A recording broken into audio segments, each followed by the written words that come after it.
Où les enfants ne sont pas aimés de leurs parents. Où les enfants sont parfois même rejetés. Dans la famille où j'étais, c'était pas ça. J'avais rien à reprocher à mes parents. Et donc j'ai eu mon adolescence, j'ai grandi. Et pendant cette période de mon adolescence, quand j'avais 14-15 ans, lorsque je me promenais dans la rue, dans la ville où j'habite, qui s'appelle Pontarlier, il y avait une jeune fille que j'aimais beaucoup. Et quand je la voyais, eh bien mes yeux la regardaient, parce que je la trouvais très belle. Et je ferme ici la parenthèse, parce que quand j'avais 14-15 ans, cette jeune fille que je voyais dans cette ville, elle en avait déjà 20-21. Donc je ferme la parenthèse et j'y reviendrai plus tard. Et finalement après j'ai continué à grandir. Et quand j'ai fait une formation de mécanicien. Et quand j'ai eu à peu près 18 ans et que j'ai fini cette formation, eh bien dans cette période-là, c'était la période disco. Et moi finalement j'allais dans les boîtes de nuit. J'étais un jeune qui aimait danser. Et dans cette période disco, eh bien quand j'allais dans les boîtes de nuit, je dansais. J'ai même à l'époque fait des concours de danse. Mais toujours comme je vous disais, quand j'étais avec mes copains, eux ils ne voyaient pas le vide que j'avais dans le cœur. Mais Jésus déjà le voyait. Et vous savez, j'étais quelqu'un aussi, et j'étais aussi quelqu'un que je voulais profiter de la vie au maximum. Pourquoi ?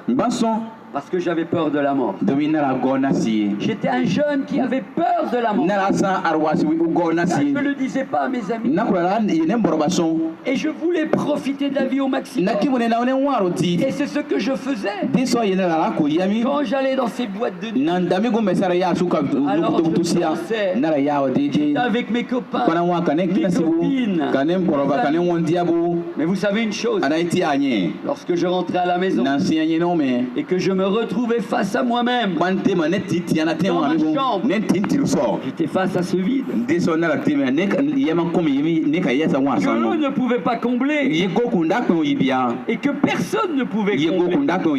Et quand on a un vide dans notre cœur, peut-être que c'est aussi ton cas. Quand on a un vide à l'intérieur, on essaye de le combler par différentes choses. Moi j'essaie j'essaie de le combler en dansant, en étant avec mes amis. Mais ça ne changeait rien. Parce que quand je rentrais à la maison et que j'étais face à moi-même, tout seul dans ma chambre, je me retrouvais face à celui d'intérieur. Finalement, dans cette période-là, cette jeune fille dont je vous ai parlé, quand j'avais 14-15 ans, que je la voyais dans la rue, eh bien, à un moment donné, je l'avais un peu perdu de vue. Et finalement, quand j'ai eu 18 ans et que j'ai terminé mes études, j'ai commencé à la revoir. À la revoir dans la vie. Et puis, qu'est-ce qui s'est passé? Je me souviens qu'une fois, j'étais sur le trottoir et je marchais. Et puis elle passe en vélo. Et quand elle passe, je l'ai regardée. Et quand elle est passée, je l'ai regardée. Et finalement, nos yeux se sont croisés. Et puis je me suis dit, oh, elle a fait attention à toi.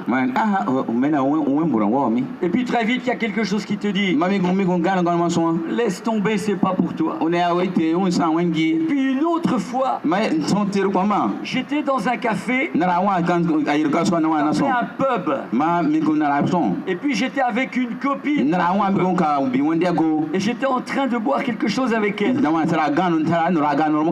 puis je tourne ma tête. Je vois que de l'autre côté, il y avait cette jeune fille. Et à nouveau, nos regards se sont croisés.